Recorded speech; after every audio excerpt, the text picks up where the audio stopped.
The gunshot echoed through the canyon, startling a flock of ravens into flight as Winifred Moore ducked behind a boulder, her heart hammering against her ribs.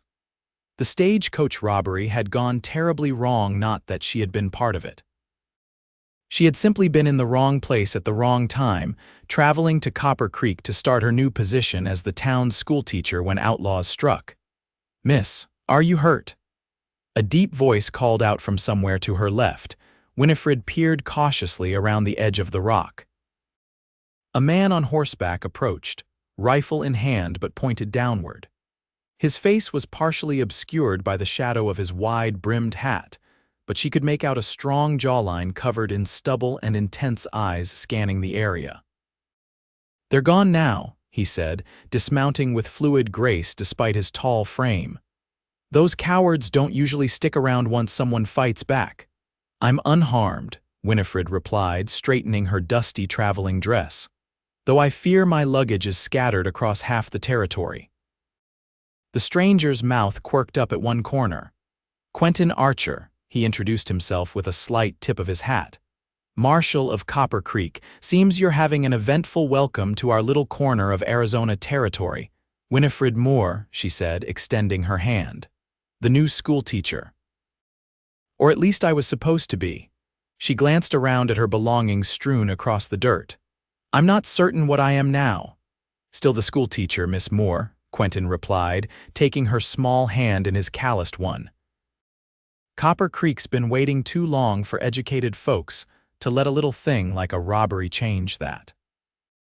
It was 1878, and the Arizona Territory was still wild enough that stagecoach robberies weren't uncommon, but civilized enough that towns like Copper Creek were desperate for teachers, doctors, and other bringers of progress. "Allow me to help you gather your things," Quentin offered, already moving to collect a book that had fallen nearby. "My horse can carry what the stagecoach can't." As they worked together gathering her scattered possessions, Winifred stole glances at the marshal. He moved with the easy confidence of a man comfortable in his own skin, but there was a wariness in his eyes that spoke of battles fought and scars earned. His hands, strong, capable hands, treated her books and personal items with unexpected gentleness. "You're not what I expected in a frontier lawman," she remarked as he carefully wrapped a cracked picture frame in his own handkerchief to protect it. "And what did you expect, Miss Moore?" he asked, those intense eyes meeting hers directly. "Someone rougher, less concerned with a stranger's broken belongings." Quentin secured the last of her recovered items to his saddle. "My mother taught school back in Missouri before the war. She would have had my hide if I didn't show proper respect for a teacher's books." His voice carried a note of fondness mixed with something deeper, a loss perhaps. The stagecoach driver, who had hidden during the robbery, finally returned with the horses that had broken free. With Quentin's help, they managed to get the coach upright and ready to continue the journey, though it now bore bullet holes along its wooden side. As they approached Copper Creek, Winifred felt a flutter of nerves. The town was larger than she'd expected, with a main street lined with buildings made of both wood and adobe brick. There was a proper church with a small steeple, a general store, several saloons, and even a two-story hotel with a painted sign. "The schoolhouse is just beyond that bend," Quentin said, riding alongside the stagecoach. "It's not fancy, but the town council had it freshly whitewashed for your arrival." Winifred nodded, trying to take it all in. "And where will I be staying, Mrs.?" "Hollister runs a boarding house for respectable ladies. She's expecting you." He paused. "It's just 3 doors down from my office, should you need anything." There was something in his tone that made her look at him more closely. "Do you anticipate I'll need the services of the law often, Marshal Archer?" His expression turned serious. "Copper Creek is changing, Miss Moore. Some folks welcome it, the families, the merchants, the mine owner. Others." He trailed off. "Let's just say not everyone thinks a schoolteacher is what this town needs." Winifred straightened her shoulders. "Well, they're entitled to their opinions, but I didn't travel 2,000 miles to be deterred by disapproval." A genuine smile broke across Quentin's face, transforming his features entirely. "I believe you'll do just fine here, Miss Moore." That evening, after being settled in her modest but clean room at Mrs. Hollister's boarding house, Winifred sat at the small writing desk penning a letter to her sister back east. She described the journey, the robbery downplaying the danger, and her first impressions of Copper Creek. She found herself dwelling longer than necessary on the marshal who had come to her aid, describing his quiet competence and unexpected kindness. A knock at her door interrupted her writing. Mrs. Hollister, a plump woman with gray-streaked hair pulled into a severe bun, stood in the hallway holding a covered tray. "I thought you might be too tired to come down for supper," she said, bustling into the room without waiting for an invitation. First day in a new place can be overwhelming, especially after such excitement. "That's very kind, thank you," Winifred replied, clearing space on the desk. Mrs. Hollister set down the tray and then lingered, clearly interested in conversation. "Marshal Archer spoke highly of your composure during that dreadful robbery." "Did he?" Winifred couldn't help the small smile that formed. "Oh yes. Not that he's a man of many words, mind you, but he made a point of stopping by to make sure your room was properly prepared." Mrs. Hollister's eyes twinkled. "In all the years he's been marshal, I've never known him to check on a boarding house room before." "I'm sure he was simply being thorough," Winifred replied, feeling a blush creep up her neck. "Of course, dear." Mrs. Hollister headed for the door. "By the way, the town council is holding a welcome dinner for you tomorrow evening at the church. Marshal Archer offered to escort you." Before Winifred could respond, the landlady was gone, leaving her to contemplate this new development. She hadn't expected to make such an immediate impression on the town or its marshal. The following morning brought her first view of the schoolhouse in daylight. It was a simple one-room building with a bell tower, freshly painted as Quentin had mentioned. Inside, rows of wooden desks faced a larger desk and blackboard at the front. Bookshelves, woefully understocked, lined one wall. "We ordered more books," came Quentin's voice from the doorway, startling her. "They should arrive on next week's stage." "Marshal Archer," she acknowledged, turning to face him. In the morning light, she could better appreciate his features: the strong line of his jaw, the small scar that cut through his right eyebrow, the way his eyes crinkled slightly at the corners when he looked at her. "I hope it meets your expectations," he said, stepping inside and removing his hat. He seemed larger in the small schoolhouse, his presence filling the space. "It's perfect," she replied honestly. "A blank slate, ready to be filled with learning." Quentin nodded, running a hand through his dark hair, slightly flattened from his hat. "School board wants you to start on Monday, gives you 3 days to prepare and get settled." He hesitated. "I was hoping you might allow me to show you around town today, help you get your bearings." "I'd like that," Winifred said, realizing she meant it. There was something about Quentin Archer that made her feel both unsettled and secure at the same time. Their tour of Copper Creek revealed a town in transition. The old saloons and gambling halls still did brisk business, but there were also new shops, a small lending library connected to the church, and several streets of respectable family homes. "The silver mines brought the first wave of settlers," Quentin explained as they walked down the main street, nodding to townspeople who greeted them with curious looks. "Then the railroad 20 miles south brought more. Now we've got ranchers in the valley, merchants, families looking for fresh starts." "And where do you fit in this history, Marshal?" Winifred asked. Quentin's stride faltered slightly. "I came after the war, needed somewhere new." His tone suggested there was more to the story, but he didn't elaborate. They stopped at the general store, where Quentin introduced her to the proprietor, a friendly man named Joseph Williams, who insisted she take a small bag of peppermint candies for the children. "First impressions matter with those young ones," Williams advised with a wink. As they continued their walk, Quentin pointed out buildings and shared bits of local history. Winifred was struck by how many people greeted him with genuine respect and even affection. This was a man who had earned his place in this community. "What brought you to teach in a place like Copper Creek?" he asked as they paused by the town's small park, really just a square of grass with a few benches. Winifred considered her answer carefully. "I wanted to go somewhere I was truly needed. Back east, school teachers are plentiful. Here." She gestured to the town around them. "Here I might make a real difference." "That's admirable," Quentin said, studying her with those penetrating eyes that seemed to see more than she intended to show. "There's also the matter of independence," she admitted. "A woman has few opportunities to truly stand on her own. Teaching in a frontier town offers that freedom." "Freedom comes with its own kind of danger," Quentin observed, "so I'm learning." Winifred smiled. "But I suspect it's worth the risk." The welcome dinner that evening was held in the church basement, decorated with wildflowers and lit by lanterns. Nearly the entire town turned out, eager to meet their new teacher.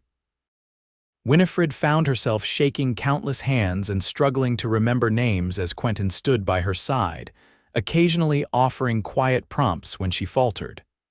"That's Thomas Jenkins, owns the livery. His daughter Sarah will be in your class, bright girl." His steady presence made the overwhelming experience manageable, and Winifred found herself grateful for his support. Later, as the gathering began to disperse, Winifred noticed a group of men standing apart, watching the proceedings with obvious displeasure. "Not everyone seems pleased with my arrival," she murmured to Quentin. He followed her gaze and his jaw tightened. "That's Victor Holloway and his crowd. They own the largest saloon and gaming hall. Progress means less business for them. And a school teacher represents progress," she concluded. "Exactly." Quentin's hand moved imperceptibly closer to his holstered pistol. "Don't worry about them. They talk big but know better than to cause real trouble." As if summoned by their attention, Holloway detached himself from his group and sauntered over. He was expensively dressed, with a flashy vest and gold watch chain, but his smile didn't reach his cold eyes. "So this is our new civilizing influence," he said, looking Winifred up and down in a way that made her skin crawl. "Pretty little thing to be so far from home." "Mr. Holloway," Quentin's voice carried a clear warning. "Miss Moore is under the town's protection. Mine specifically?" "Just making polite conversation, Marshal," Holloway replied, his smile turning brittle. "We're all very interested in what the lovely Miss Moore might teach our town's youth." He tipped his hat. "Welcome to Copper Creek. I do hope you find it educational." As he walked away, Winifred released a breath she hadn't realized she was holding. "I believe I've just met my first adversary." "Victor fancies himself the true power in Copper Creek," Quentin explained in a low voice. "He doesn't take kindly to anything that threatens that perception. And I threaten it merely by existing," she concluded. "By representing a future he has no place in," Quentin corrected. His eyes met hers. "Don't let him intimidate you. That's what he wants." "I've faced disapproving school boards and prejudiced parents," Winifred replied with more confidence than she felt. "I can handle one saloon owner with delusions of grandeur." Quentin's expression softened into something like admiration. "I believe you can at that, Miss Moore." The next few weeks passed in a blur as Winifred settled into her role as Copper Creek's teacher. Her class consisted of 27 students ranging from 6 to 16 years old, with vastly different educational backgrounds. Some could barely write their names, while others had solid foundational knowledge. She threw herself into the challenge, developing different lessons for various skill levels and spending her evenings preparing materials. The town council had been generous with supplies, and the promised books arrived, allowing her to establish a small lending library for her students. Quentin made a habit of stopping by the schoolhouse, sometimes bringing supplies or offering to fix a squeaky hinge or loose floorboard. His visits became something Winifred looked forward to, especially when he would linger after the children had gone, asking about her day or sharing news of the town. One Friday afternoon, about a month after her arrival, Winifred was erasing the blackboard when she heard the schoolhouse door open. "School's finished for the day," she called without turning. "I know," came Quentin's familiar voice. "I came to ask a favor." She turned to find him looking uncharacteristically nervous, hat in hands. "What sort of favor?" "There's a social at the Peterson Ranch tomorrow." "Dancing, food, that sort of thing." He cleared his throat. "I was hoping you might accompany me." Winifred felt her heart skip. "As your escort?" "As my—" He seemed to struggle for the right word. "Yes, as my escort, if you'd be willing." She smiled, enjoying this rare glimpse of the confident Marshal looking unsure. "I would be delighted, Marshal Archer."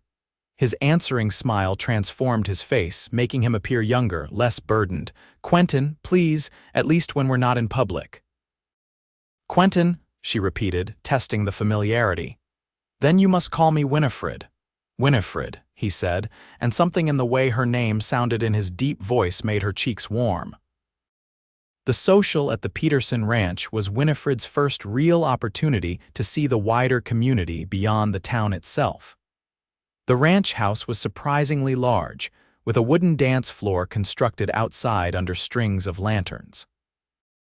A small band played lively tunes, and tables groaned under the weight of food brought by attending families. Riding beside Quentin in his wagon, Winifred was struck by how different he looked out of his marshal's duties, dressed in a clean white shirt, dark vest, and string tie. He'd even trimmed his stubble, revealing more of his strong jawline. "You look very handsome," she said impulsively as he helped her down from the wagon. He blinked in surprise, then smiled. "And you look beautiful, Winifred. That blue brings out your eyes." She had worn her best dress, a sky blue cotton with white lace trim, her auburn hair arranged in a style more elaborate than her usual practical bun. The effort seemed worthwhile, seeing the appreciation in Quentin's gaze. The evening progressed pleasantly as Winifred was introduced to ranching families whose children would soon be old enough for school. She danced with several farmers and merchants, but found herself constantly aware of where Quentin was in the crowd.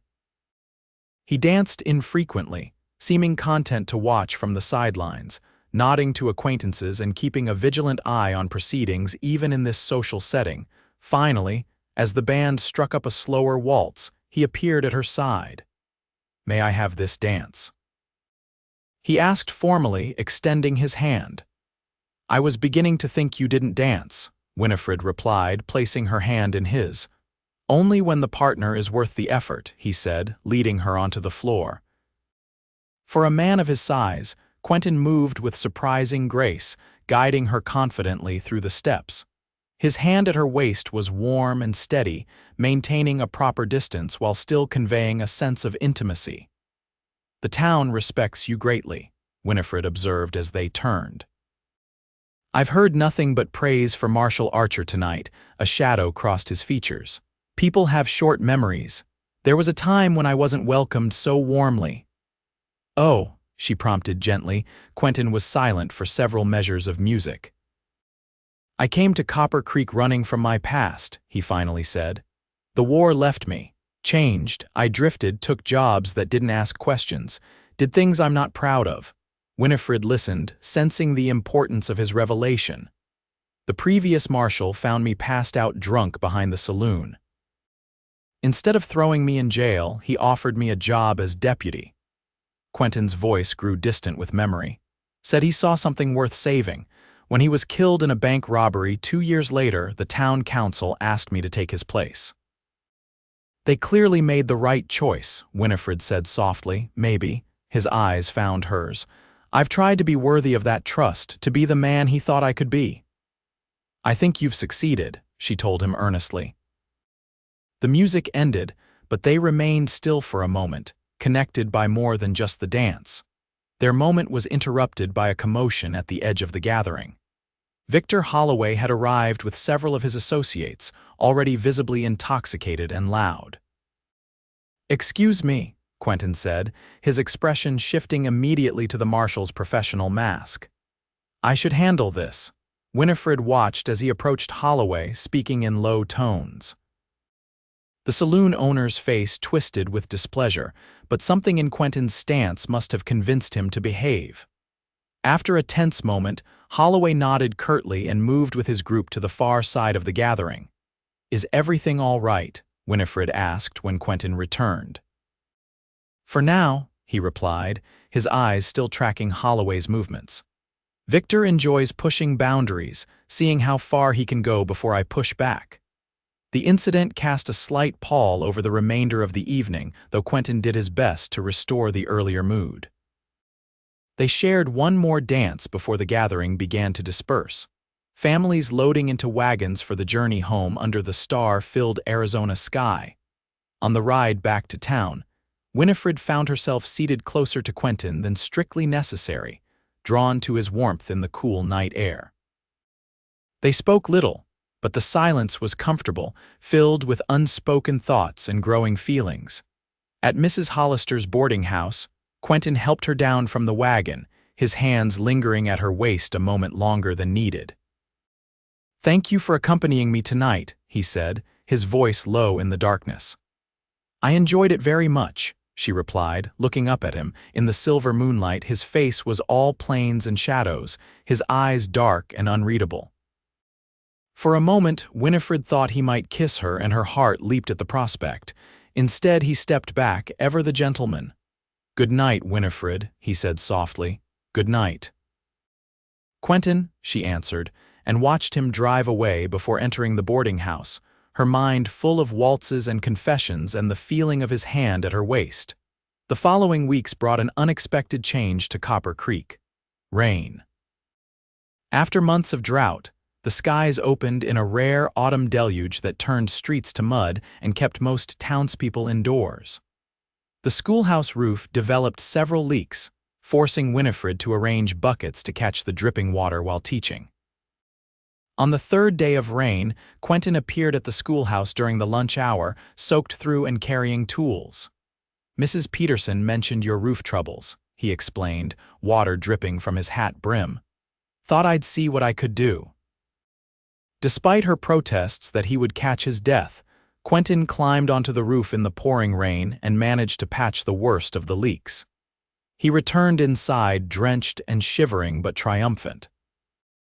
"You need to get dry immediately," Winifred insisted, stoking the small stove that heated the schoolroom.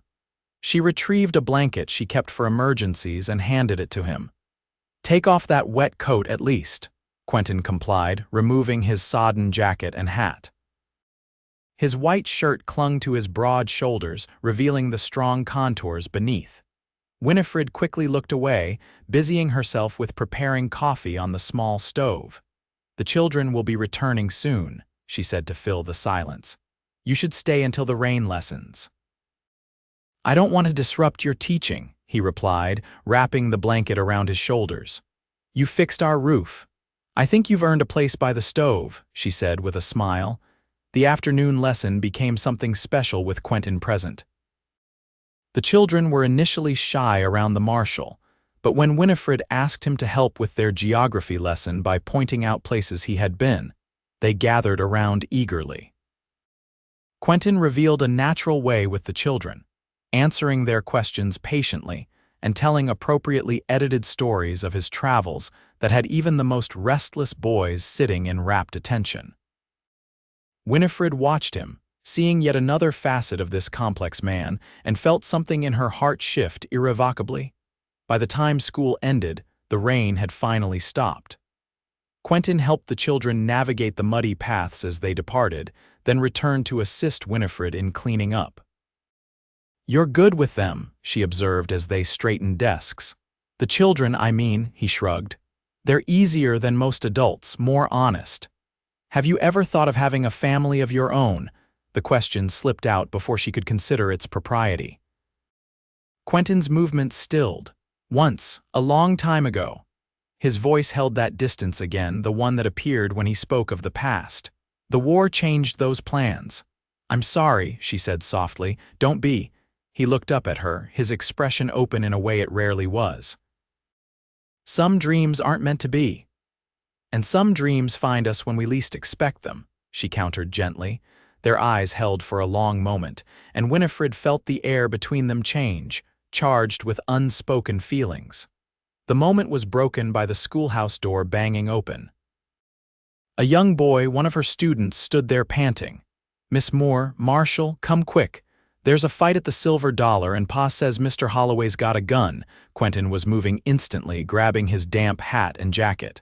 "Stay here," he told Winifred firmly. "But please." His eyes held a plea she couldn't refuse. "I need to know you're safe." She nodded reluctantly, and he was gone, striding purposefully through the mud toward the center of town. Winifred tried to continue cleaning the schoolroom, but her mind was filled with worry. After 15 minutes of distracted effort, she made a decision. She couldn't just wait. Not knowing what was happening, donning her shawl, she headed toward town. The main street was eerily quiet when she arrived, with most businesses closed due to the weather. A crowd had gathered outside the Silver Dollar Saloon, and Winifred pushed her way through to the front. Inside, she could see Quentin standing in the center of the room, facing Victor Holloway, who held a pistol. 3 men lay on the floor, bloody but moving injured rather than dead, thankfully. "This isn't your business, Marshal," Holloway was saying, his words slurring slightly. "These men cheated me, and I'm entitled to satisfaction." "Put the gun down, Victor," Quentin replied, his voice calm despite the tension evident in his stance. "Nobody's dying in my town today. Your town." Holloway laughed bitterly. "I built this place while you were still drinking yourself blind trying to forget whatever you did in the war." Winifred saw Quentin flinch almost imperceptibly at the barb but hold his ground. "Things change. Copper Creek isn't the same town anymore. We have laws now." "Laws you enforce selectively," Holloway spat. "Everything was fine until you started believing your own myth, Marshal, until you decided to play hero for that prissy schoolteacher." At the mention of her, Quentin's eyes hardened. "Leave Miss Moore out of this." "Why?" "She's the symbol of everything you're trying to turn this town into." Holloway's gun wavered slightly. "Respectable, civilized, boring, the future," Quentin corrected. "Miss Moore represents the future. You're the past, Victor. Let it go gracefully." For a tense moment, Winifred thought Holloway might actually shoot. Then, surprisingly, he laughed a harsh, broken sound and lowered his weapon. "You've gone soft, Archer," he said, setting his pistol on the bar. "Time was you would have shot me already. Like I said, things change." Quentin stepped forward and took the gun. "You're spending the night in jail, Victor. Tomorrow you can decide if you want to be part of this town's future or its past." As Quentin led Holloway out in handcuffs, he spotted Winifred in the crowd. His expression shifted to one of displeasure mixed with relief. "I thought I told you to stay at the school," he said quietly as he passed her. "I was worried," she replied simply. Something in his eyes softened. "I'll come find you later," he promised, before continuing toward the jail with his prisoner. True to his word, Quentin appeared at the boarding house that evening. Mrs. Hollister showed him into the small parlor where Winifred sat mending a torn page in one of the school books. "You shouldn't have been there today," he said without preamble. "I know," she admitted. "But I couldn't just wait, not knowing if you were in danger."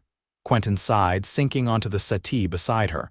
"Victor is unpredictable at the best of times. Today could have gone very differently." "But it didn't," she pointed out. "You handled it perfectly," he shook his head. "There's nothing perfect about it. Victor's right about one thing: I used to be quicker to draw, more willing to use force." His eyes met hers. "I've been trying to be a different kind of lawman. The kind this town needs now. Because of the changes in Copper Creek, partly," he admitted, "and partly because—" he hesitated. "Because meeting you reminded me there's more to life than just surviving each day, that maybe I could have a future worth building toward." Winifred's heart quickened at his words. "Quentin, I don't have the right to ask anything of you," he continued quickly. "My past, there are things I've done that I can't undo." "We all have pasts," she said softly, setting aside her mending to face him fully. "It's what we choose now that matters. And if what I choose is you—" His voice was barely above a whisper. Instead of answering with words, Winifred leaned forward and pressed her lips to his. The kiss was brief, gentle, but carried the weight of everything unspoken between them. When she pulled back, Quentin looked stunned, then broke into a slow, wondering smile. "I've been wanting to do that since the night of the social," he confessed. "You should have," she replied with newfound boldness. His hand came up to cup her cheek. "Winifred Moore, you are unlike any woman I've ever known." "I'll take that as a compliment, Marshal Archer," she said, her own smile matching his. Their courtship progressed steadily through the autumn months.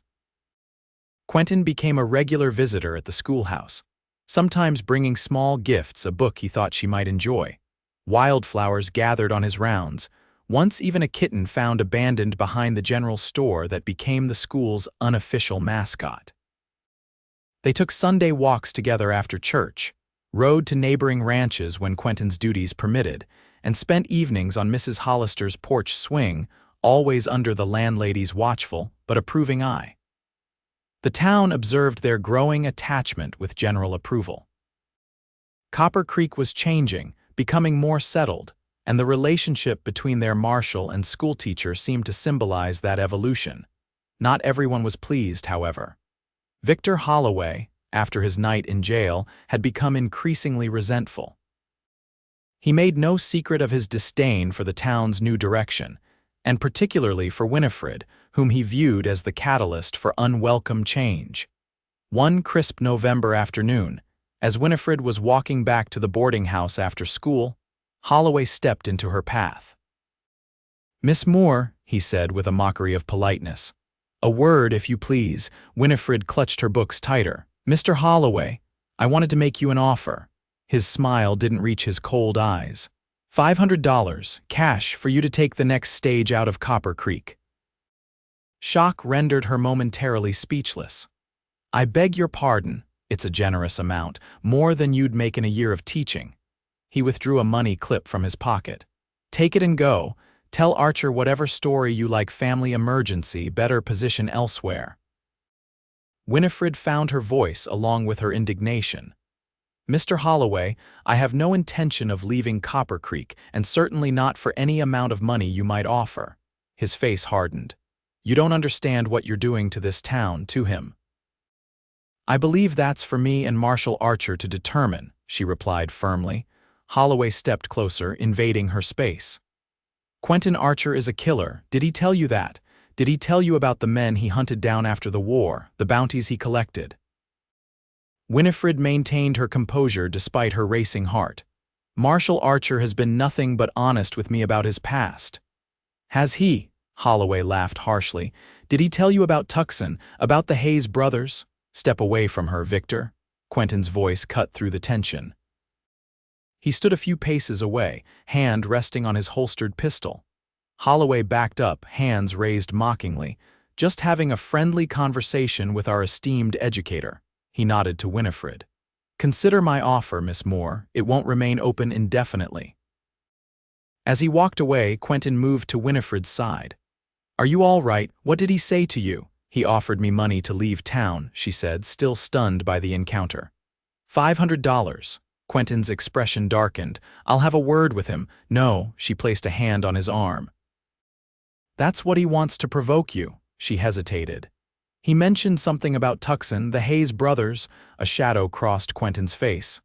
"Not here," he said quietly. "I'll explain, but not in the street." They walked in tense silence to a small park on the edge of town, deserted in the late afternoon chill. Sitting on a bench beneath a leafless cottonwood tree, Quentin finally spoke.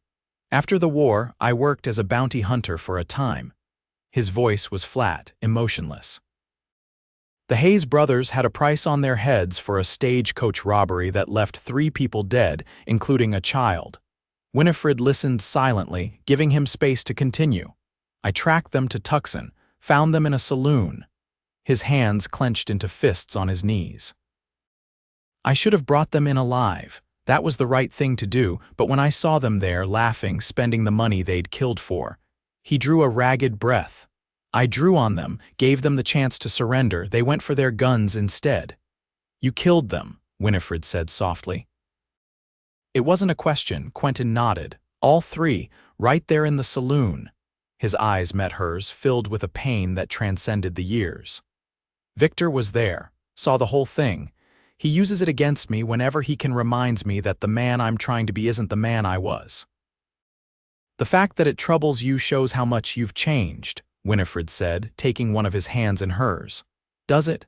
Sometimes I wonder if I'm just pretending to be something I'm not. His voice was raw with doubt. If I'm worthy of this badge, of you. Worthiness isn't something fixed from birth, Winifred told him firmly. It's something we earn through our choices day by day, and you, Quentin Archer, make the choice to protect, to serve, to be better than your past every single day. He looked at her with wonder. How do you see so much good in me? Because it's there, she said simply. Because I love you, the words hung between them, unplanned but utterly true. Quentin's expression transformed, hope breaking through his darkness like sunrise. I love you too, he said, his voice thick with emotion. God help me. I've loved you since you stood in that schoolhouse and told me you came west to make a difference. This time when they kissed, it held nothing back, all the fear, hope, love, and promise wrapped together in one perfect moment as the sun set behind the distant mountains. Winter descended on Copper Creek with unexpected ferocity. December brought snowstorms that isolated the town for days at a time, making Quentin's duties as marshal all the more demanding as he checked on outlying homesteads and mediated the disputes that arose when people were confined together for too long. Despite the challenges, it was a happy time for Winifred. The school held a Christmas pageant that brought the entire town together, and Quentin formally asked permission to court her, a gesture she found both old-fashioned and endearing. Mrs. Hollister relaxed her strict chaperoning somewhat, allowing them occasional privacy in the parlor when the weather made outdoor walks impossible. As January progressed, however, troubling rumors began to circulate. Victor Holloway had been making frequent trips to Tucson, meeting with unknown associates. Some whispered he was bringing in hired guns to challenge Quentin's authority. Others suggested he was planning to sell his saloon and leave town. Quentin took the rumors seriously, increasing his vigilance and asking trusted townspeople to report any strangers arriving in Copper Creek. The tension was palpable, like the charged air before a lightning strike. The storm finally broke on a bitter cold night in late January. Winifred was grading arithmetic papers by lamplight when urgent knocking at her door startled her. Mrs. Hollister stood there, face pale with worry. "There's trouble at the Silver Dollar," she said breathlessly. "Shooting. They're saying the marshal's been hit." Winifred's world contracted to a pinpoint of fear. Without conscious thought, she grabbed her shawl and ran out into the frigid night, her landlady calling after her in vain. The main street was chaos, people rushing toward the saloon or away from it, shouting, filling the cold air. Winifred pushed through the crowd, deaf to warnings and protests. Inside the Silver Dollar, tables had been overturned to form makeshift barricades. Several men she didn't recognize lay motionless on the floor. And there, propped against the bar with Dr. Harrison kneeling beside him, was Quentin. His shirt was stained with an alarming amount of blood, his face gray with pain. "Quentin," she cried, rushing to his side. His eyes, clouded with agony, cleared slightly at the sight of her. "Winifred, you shouldn't be here." "Quiet," Dr. Harrison ordered. "Bullet went clean through his shoulder, but he's lost a lot of blood. Need to get him somewhere warm and clean." "My office," Quentin managed. "Cot in the back." "No," Winifred said firmly. "The boarding house is closer, my room." The doctor nodded. "Better, help me get him up." With the assistance of two townsmen, they managed to half-carry, half-drag Quentin the short distance to Mrs. Hollister's boarding house. The landlady, to her credit, took one look at the situation and hurried to prepare Winifred's room without a word about propriety. "What happened?" Winifred asked as Dr. Harrison cut away Quentin's bloodied shirt. "Holloway brought in 3 men from outside," one of the townsmen explained. "Started making noise about how the marshal had overstepped, how the town needed new leadership." "Marshal went to talk sense, keep things peaceful," the other added. "One of Holloway's new friends drew first. Marshal got him, but another shot him from behind the bar." "And Holloway," Winifred asked, holding Quentin's good hand as the doctor began to clean the wound. Dead, the first man said flatly. Marshal got him with his last shot before going down. Winifred closed her eyes, absorbing the information. Quentin's grip on her hand tightened as Dr. Harrison probed the wound. Everyone else out, the doctor ordered. I need space to work. Miss Moore can stay to assist. After the others left, Dr. Harrison looked at her seriously. This will be unpleasant. Are you certain you want to stay? I'm not leaving him, she replied with absolute conviction. The next hours were a blur of blood, pain, and whispered encouragement as the doctor worked to clean and bind Quentin's wound. Throughout it all, Winifred held his hand, wiped his brow, and murmured words of comfort even when he lost consciousness from the pain. Finally, near dawn, Dr. Harrison straightened his tired back. I've done what I can. The bullet missed anything vital, but he's weak from blood loss. The next 24 hours will tell. He'll make it, Winifred said with determination. He has to. The doctor patted her shoulder. If will alone could heal a man, he'd be up and walking already. I'll return this afternoon to check the wound. Send for me immediately if fever develops. After he left, Winifred pulled a chair to Quentin's bedside and settled in for her vigil. Mrs. Hollister brought tea and sandwiches, tactfully avoiding any mention of the impropriety of the situation. Town councils had an emergency meeting, the landlady informed her. They've appointed young Jenkins as temporary deputy until the marshal recovers. She looked at Quentin's still form with genuine concern. He will recover, won't he? Yes, Winifred replied, allowing no doubt in her voice. He will. The day passed slowly. Winifred dozed in her chair, waking frequently to check Quentin's breathing and feel his forehead for signs of fever.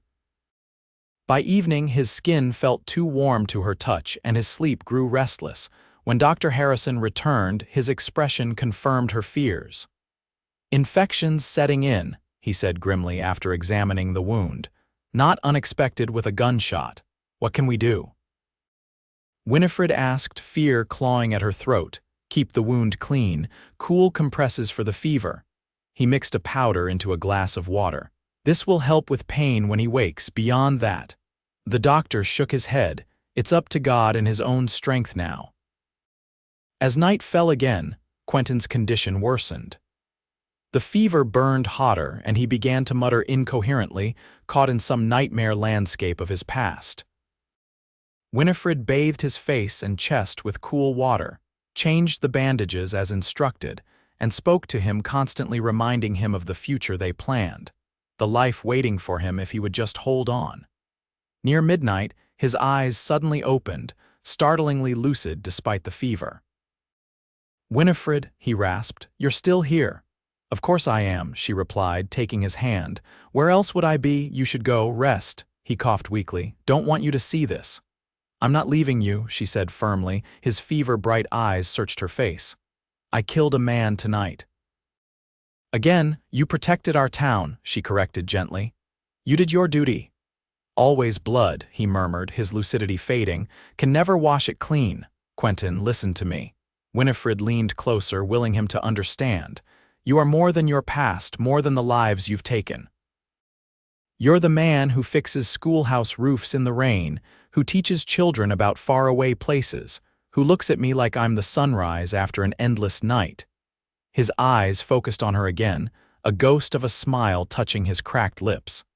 You make me believe I could be that man.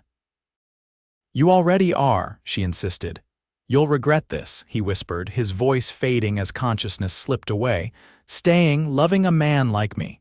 Winifred pressed her lips to his burning forehead. I regret nothing that breathes, she said softly. Nothing that lives and loves and tries to be better. I regret nothing about loving you, Quentin Archer. The night stretched endlessly as Quentin's fever raged. Winifred maintained her vigil, replacing cooling cloths, whispering encouragement, praying with a fervor she hadn't felt since childhood. Sometime before dawn, exhaustion claimed her, and she fell asleep with her head resting on the edge of his bed, her hand still clasping his. She woke to the sensation of fingers gently stroking her hair. Opening her eyes, she found Quentin watching her, his gaze clear and fever-free.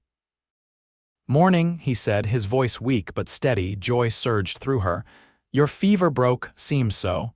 He winced as he tried to shift position. "Thanks to you." "Dr. Harrison did the real work," she demurred.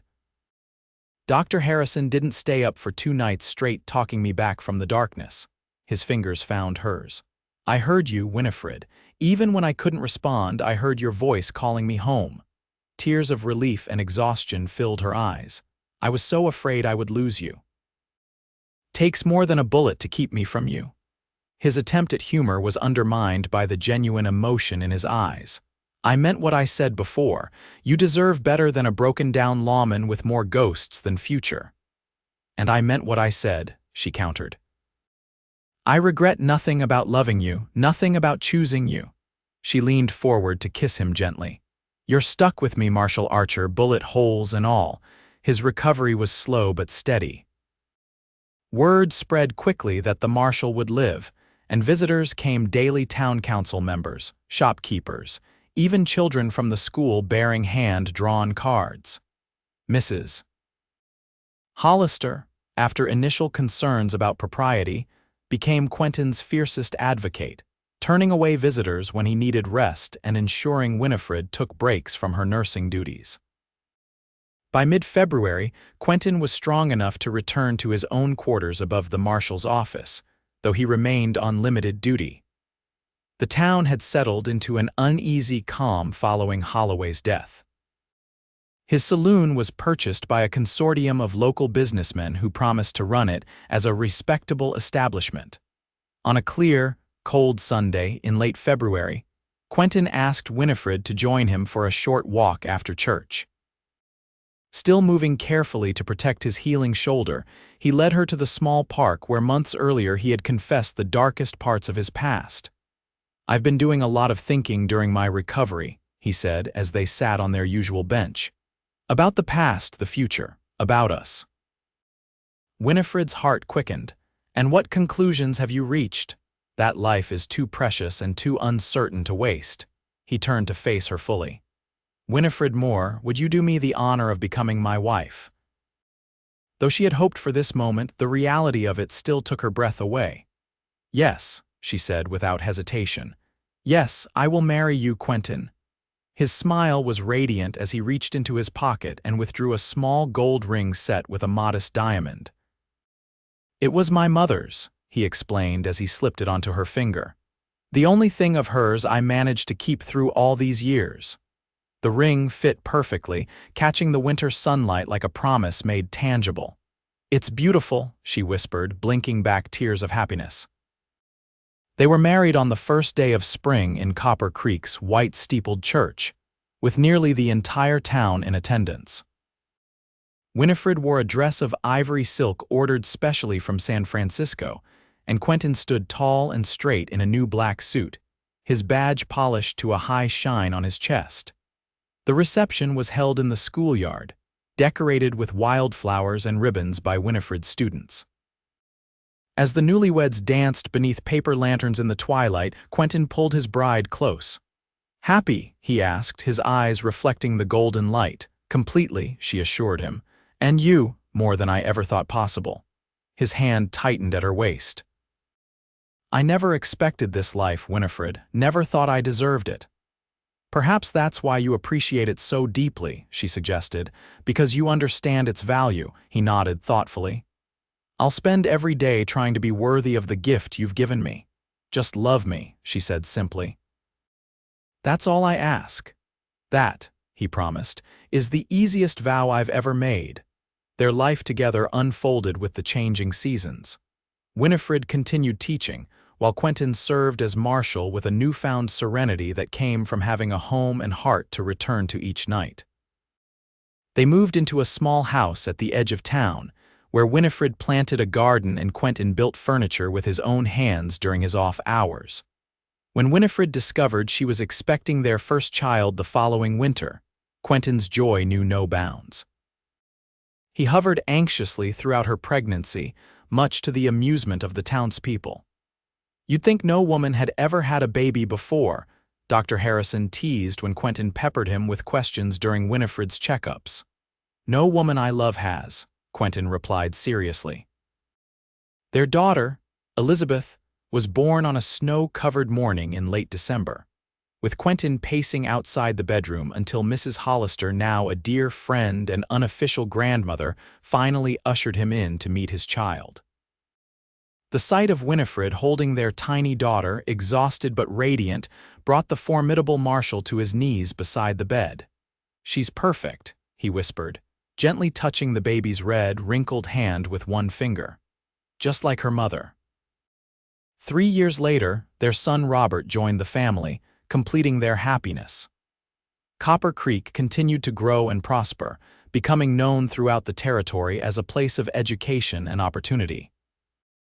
When the railroad finally reached the town in 1885, bringing new possibilities for commerce and travel, Quentin and Winifred stood together at the station to welcome the first train. "It's a new era," Winifred observed, holding 5-year-old Elizabeth's hand while Robert perched on his father's shoulders. "The future you always saw," Quentin agreed, his arm around her waist. A few strands of silver now threaded through his dark hair, and fine lines had formed at the corners of his eyes, but he stood as tall and strong as the day they met. "The future we built together," she corrected, leaning into his embrace. As they watched the train steam into the station, bringing new faces and possibilities to Copper Creek, Winifred reflected on the journey that had brought them here from a stagecoach robbery on a dusty road to this moment of promise and fulfillment. Quentin seemed to read her thoughts, as he often did after years of shared life. "Any regrets?" he asked quietly, echoing a question from long ago. Winifred looked up at her husband, at the man who had overcome his past to build their present, who had given her love, family, and purpose. "I regret nothing," she said with absolute certainty, "especially not loving you." And in the bright Arizona sunshine, surrounded by the town they had helped shape and the family they had created together, Marshal Quentin Archer bent to kiss his wife, sealing once more the promise that had begun on a rain-soaked day when a schoolteacher refused to leave a wounded lawman's side. For Winifred and Quentin, it was just another chapter in a love story that had defied expectations, healed old wounds, and breathed new life into two souls who had found in each other not just passion and companionship, but redemption and home.